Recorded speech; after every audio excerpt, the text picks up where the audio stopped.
Bonjour à tous et bienvenue dans Smart Patrimoine. Smart Patrimoine, l'émission qui vous accompagne dans la gestion de vos finances personnelles et qui décrypte également avec vous les actualités et les enjeux du secteur de la gestion de patrimoine tous les jours à 13h sur Bismart. Et au sommaire de cette édition, nous commencerons comme tous les mardis avec Patrimoine Passion, le rendez-vous dédié aux investissements en passion, mais aussi plaisir ou encore alternatif. Et c'est ce qui va nous animer aujourd'hui puisque nous parlerons d'investissement dans les parkings. Nous nous demanderons si cet investissement n'est pas en train de devenir désuet à l'heure où les grandes municipalités veulent bannir les voitures de leur centre-ville et où la voiture thermique est de plus en plus pointée du doigt. Nous poserons la question à Grégoire Berthoud, directeur des études et de la communication chez PAP.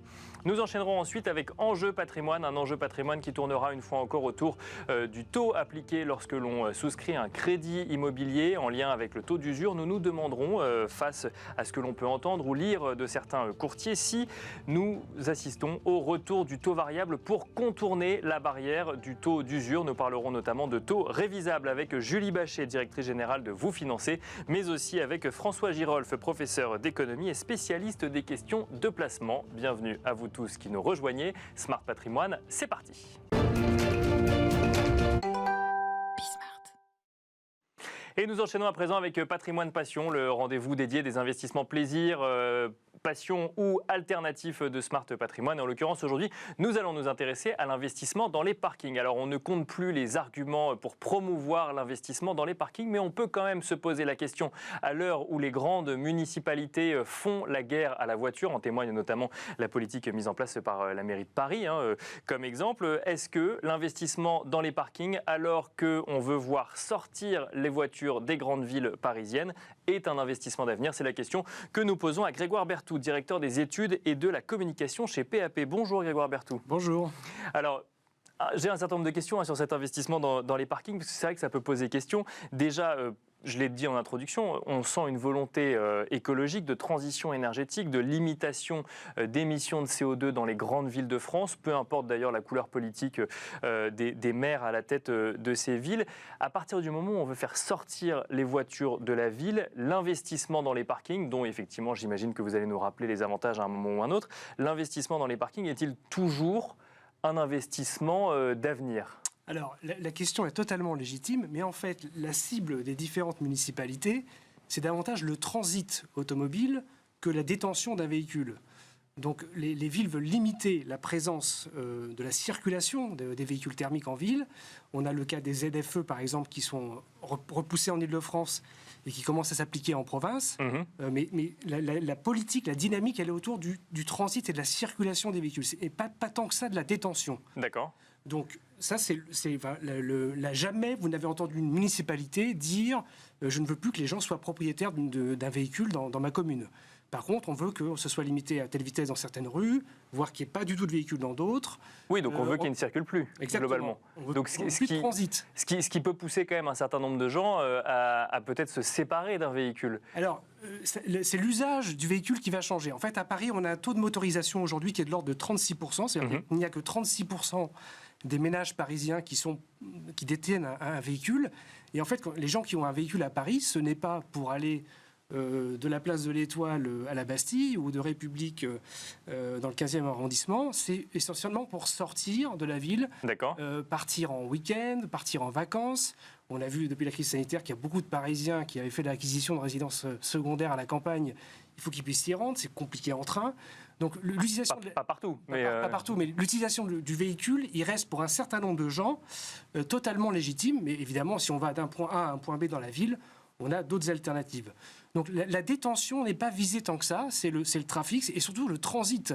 C'est-à-dire qu'en fait, le problème, c'est l'autre, c'est pas le Parisien qui circule dans Paris, mais c'est celui qui vient du nord de l'Île-de-France et qui couperait Paris pour aller au sud de l'Île-de-France, par exemple. Et c'est pareil à Lyon, à Bordeaux ou à Strasbourg. Donc si je comprends bien ce que vous nous dites, c'est que comme ce qui est visé, c'est le transit et pas la détention du véhicule, il ne faut pas s'en faire pour l'investissement dans les parkings. Et non, et j'ai même envie de vous dire a fortiori, puisqu'en fait, la mairie de Paris, c'était une promesse... Alors là, effectivement, on donne l'exemple de Paris, mais la question vaut pour toutes les villes de France. Parce que les politiques, quelles que soient... Alors, c'est plus ou moins marqué selon la couleur politique de la mairie, mais grosso modo, toutes les grandes agglomérations, toutes les grandes villes françaises ont à peu près les mêmes stratégies. Alors, à la marge, il y a des ajustements différents, mais la politique est à peu près la même, quelle que soit la couleur politique.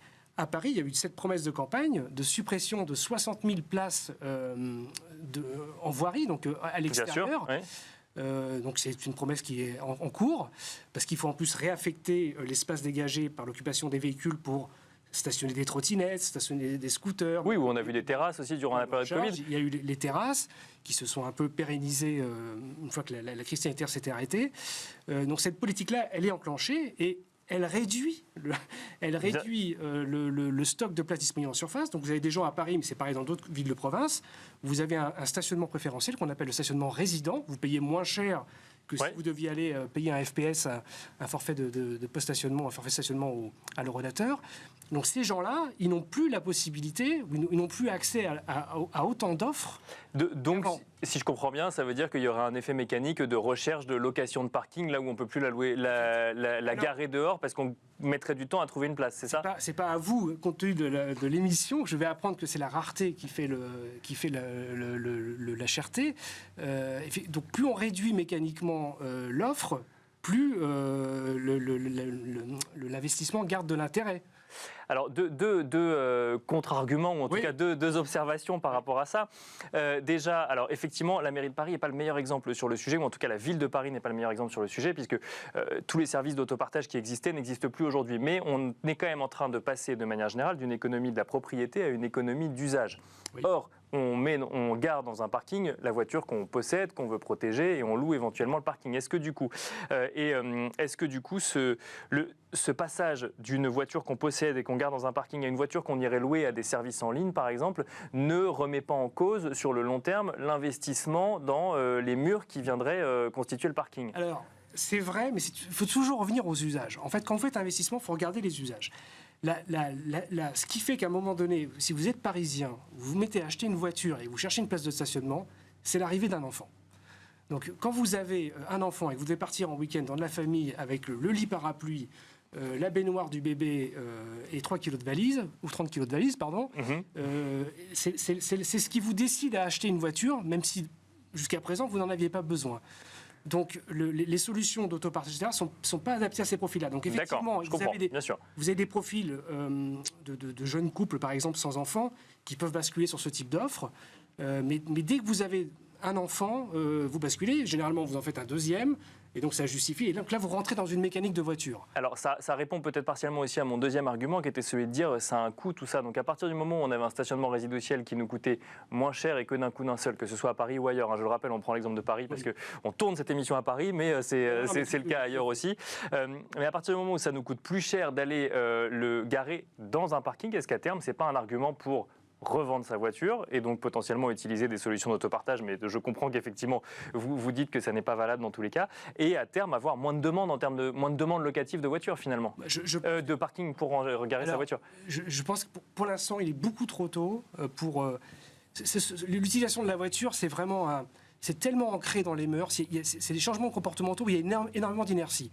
Alors à horizon 30, 40 ou 50 ans, je suis incapable de vous répondre, et peut-être qu'il y a un risque d'investissement à cette échéance-là. D'accord. Ouais. Mais à brève échéance, sur 10 ou 15 ans, je ne pense pas qu'il y ait un risque particulier. Il y a des gens qui vont continuer à utiliser leur voiture.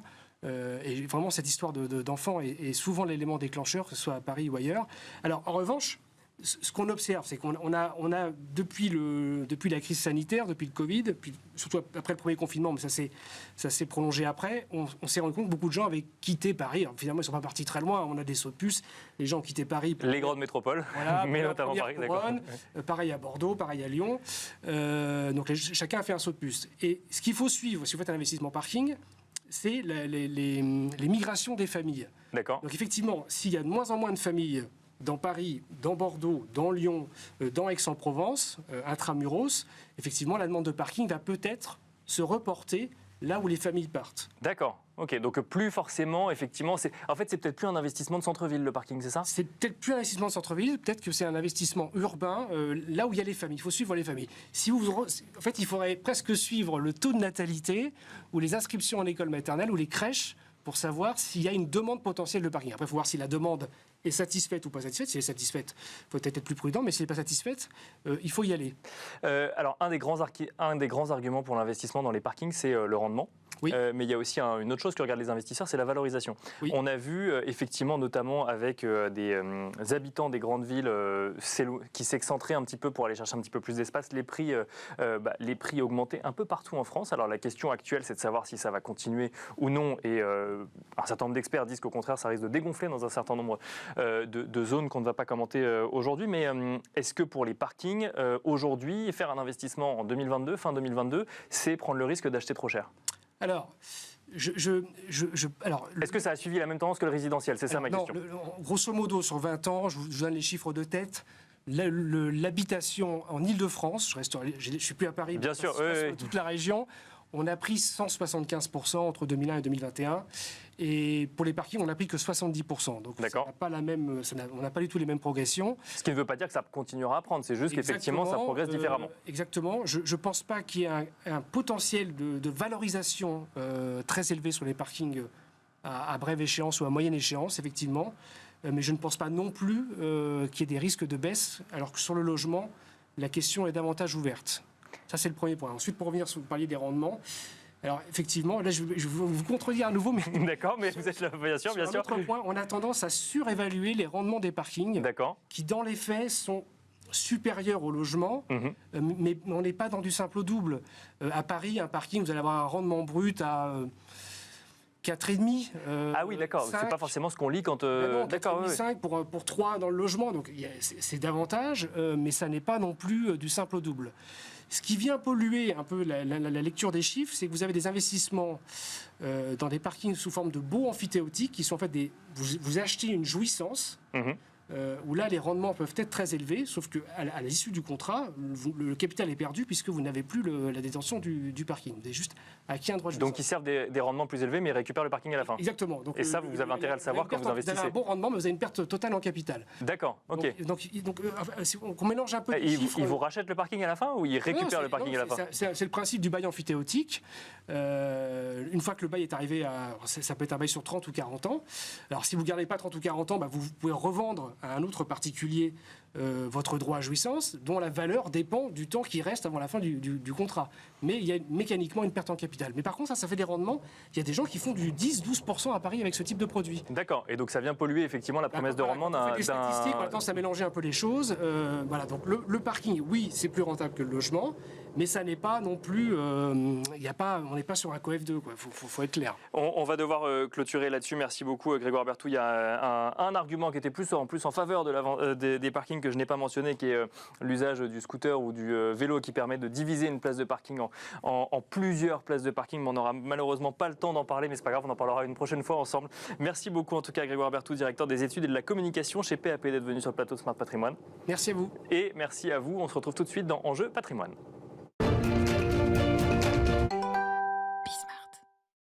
Et nous enchaînons à présent avec Enjeu Patrimoine, un enjeu patrimoine consacré à une nouvelle thématique immobilière en lien avec le crédit immobilier. Nous allons nous demander ensemble si nous assistons en France à un retour des taux variables pour contourner le blocage du taux d'usure constaté par des épargnants évidemment et surtout un certain nombre de courtiers. Pour en parler, nous avons le plaisir de recevoir sur le plateau de Smart Patrimoine Julie Bachet, directrice générale de Vous Financer. Bonjour Julie Bachet. Bonjour. Bienvenue sur le plateau de Smart Patrimoine. Nous avons également le plaisir d'accueillir François Girolf, professeur d'économie et spécialiste des questions de placement. Bonjour François Girolf. Bonjour. Bienvenue également sur le plateau de Smart Patrimoine, une thématique immobilière avec un fond sonore en lien avec l'immobilier également, Julie, un des travaux. Je ne sais pas si vous les entendez vous, mais nous on les entend en plateau.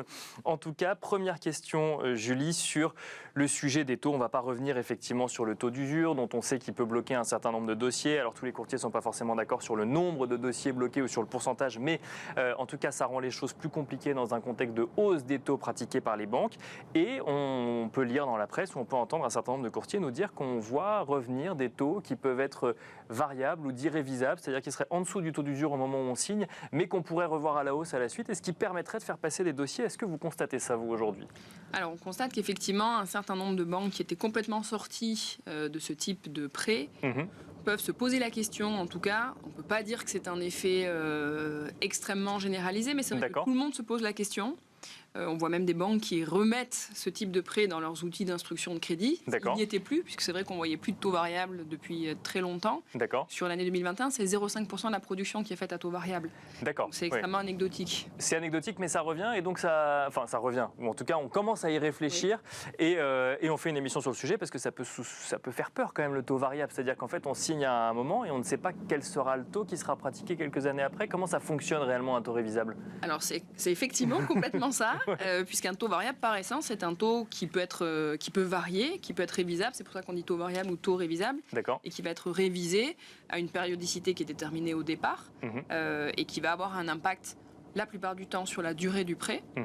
Et puis si ça n'est pas suffisant, à ce moment-là, sur la mensualité éventuellement. Donc c'est vrai que contrairement à un taux fixe où vous partez en sachant dès le départ quelle est la durée du prêt, quelle est la mensualité, là, il y a une inconnue qui peut être le temps que vous allez mettre à amortir votre crédit sur la durée. Si la durée est de 25 ans, ça peut aller par exemple jusqu'à 30 ans. Et puis, il peut y avoir éventuellement augmentation de la mensualité si ça n'est pas suffisant. Et ça, c'est possible parce qu'il y a les normes HCSF qui, normalement, font qu'un crédit, c'est 25 ans maximum. Quand on est sur un taux révisable, on peut du coup élargir la durée de son crédit? Alors, la norme HCSF qui dit effectivement la durée maximum et un taux d'endettement maximum, c'est au moment de l'octroi du prêt. D'accord. Donc ensuite, d'ailleurs, on ne revoit pas la situation d'un emprunteur 5 ans après son financement pour voir s'il est toujours dans les 35% d'endettement. Bien sûr, d'accord. Donc là, on regarde si on respecte bien les critères du HCSF au moment de l'octroi du crédit, donc au moment où on appuie sur le bouton pour dire c'est validé, on édite l'offre de prêt. Toujours sur le fait que les banques commencent donc à réfléchir, en tout cas à se poser la question, est-ce que ça veut dire qu'il y a un constat de blocage d'un certain nombre de dossiers réalisés par les banques sur le marché aujourd'hui? Alors je dirais qu'il peut y avoir deux éléments. Il y a effectivement cet élément qui est de dire aujourd'hui, compte tenu des taux sur les marchés financiers, des taux auxquels les banques souhaiteraient prêter pour couvrir je dirais l'achat de l'argent, leurs frais, etc. Et le taux d'usure, il y a un certain blocage. Donc un taux variable, par essence, normalement est plus bas qu'un taux fixe. Au moment de la signature, en tout cas? Au moment où la banque va aller, je dirais, bloquer l'argent pour l'emprunteur. Ouais. Donc, il peut y avoir un effet avec le taux d'usure qui bloque aujourd'hui par rapport au taux que les banques souhaiteraient pratiquer.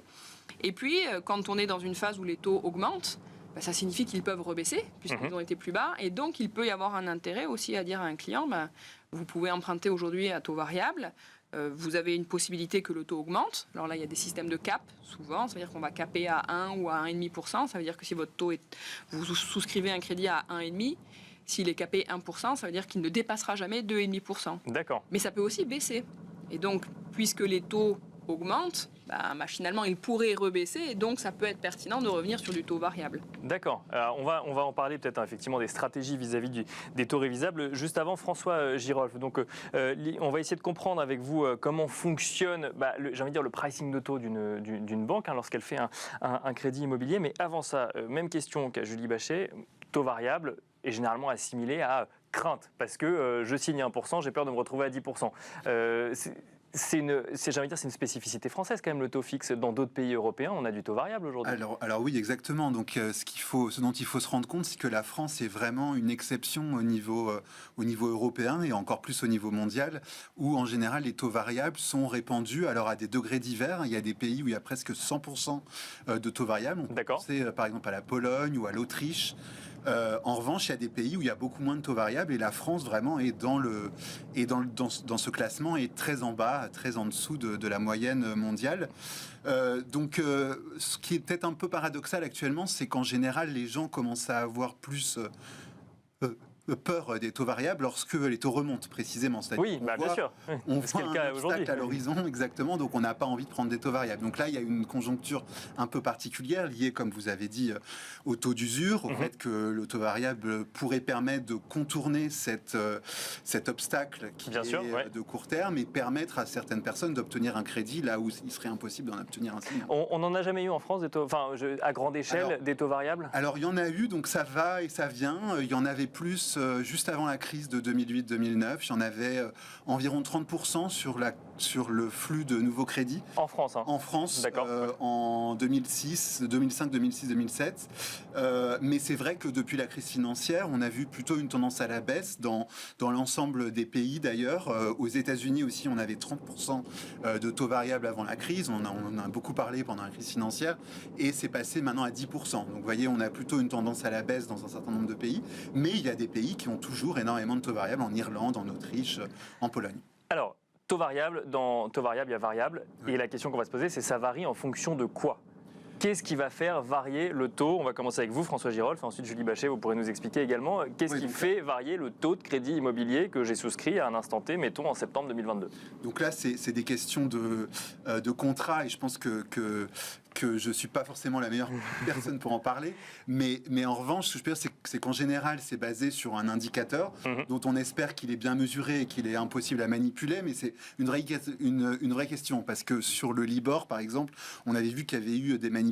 À partir du moment où on utilise un indicateur pour quelque chose, il faut faire attention, parce qu'il peut être manipulé par faut qu'il soit neutre, d'accord. Faut qu'il soit neutre, exactement. Donc ça peut être le Ribor, par exemple, ou enfin d'autres indices, mais à la limite, c'est quelque chose qui est écrit dans le contrat, que les gens savent bien au moment où ils signent, et donc ils ont intérêt effectivement à former des anticipations sur l'évolution de ce contrat. Et la question pour eux, c'est pas vraiment de savoir, c'est un petit peu complexe, mais de savoir si ça va monter ou descendre, mais plutôt de savoir s'ils pensent que ça va monter ou descendre plus que le marché, c'est-à-dire plus que l'intermédiaire bancaire qu'ils ont en face d'eux.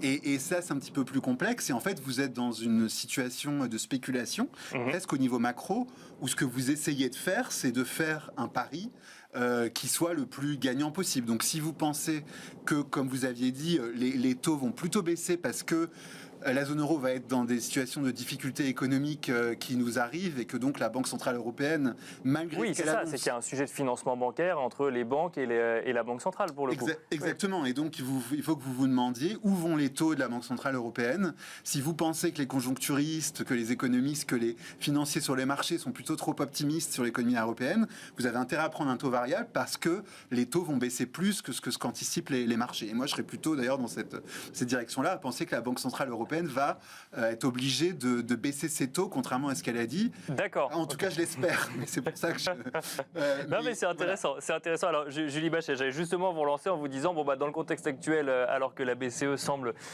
continuer à augmenter ses taux par effet rattrapage de ce qu'elle n'a pas fait avant, mais je comprends que c'est pas forcément l'avis que vous avez, François Girolf.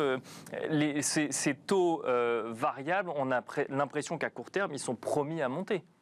En fait, vous avez tout dit dans votre phrase, effectivement, à court terme. Sauf que quand on souscrit un prêt immobilier, alors je ne suis pas sûre que la majorité des emprunteurs qui souscrivent un prêt à taux variable se posent toutes ces questions. Non, mais en tout cas, c'est celle qu'il faut se poser, du coup, c'est ça ? Oui, mais bon, aussi loin de dire est-ce que ça va être gagnant ou pas. Pour moi, ce qui est certain, et j'ai vendu beaucoup de taux variables par le passé, à l'époque où on était aux 30%. D'accord. C'est un investissement, un prêt immobilier, sur du long terme. Vous vous engagez en moyenne aujourd'hui sur plus de 20 ans. Vous ne pouvez pas juger de la pertinence d'avoir souscrit un crédit à taux variable au bout d'1 an ou 2 ans. C'est sur la durée de votre prêt, donc disons sur une dizaine d'années, en moyenne en France, autour de 9 ans. D'accord. Vous pourrez vous rendre compte si vous avez fait une bonne opération ou pas. Et effectivement, le contexte très actuel fait qu'on est plutôt sur une tendance haussière. Probablement jusqu'au second semestre 2023, ça devrait se stabiliser ensuite. Et dans 5 ans, j'aimerais bien savoir qui peut dire quels seront les taux dans 5 ans. Et un prêt immobilier et les indices sur lesquels on se base, ils sont cycliques. À chaque fois qu'ils ont augmenté, ils ont baissé et ils baissent toujours plus bas que ce qu'ils ont augmenté. Alors là, c'est vrai qu'on a atteint des seuils très bas, mais on avait quand même des taux de l'ordre de 0,60 en fin d'année dernière. Pour les meilleurs dossiers, pas pour tout le monde. Pour les meilleurs dossiers, et ça dépend des durées, mais on peut préjuger qu'on pourrait revenir sur une situation telle que celle-ci. Alors, est-ce que c'est dans 2 ans, dans 3 ans, dans 5 ans, dans 10 ans ? Je ne sais pas.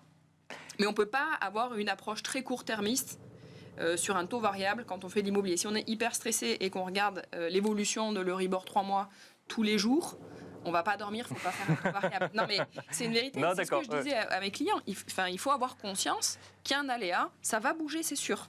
Un taux variable, juste pour bien comprendre, avant de revenir sur le contexte avec vous, François Girolf, il peut être capé à la hausse, mais à la baisse aussi ?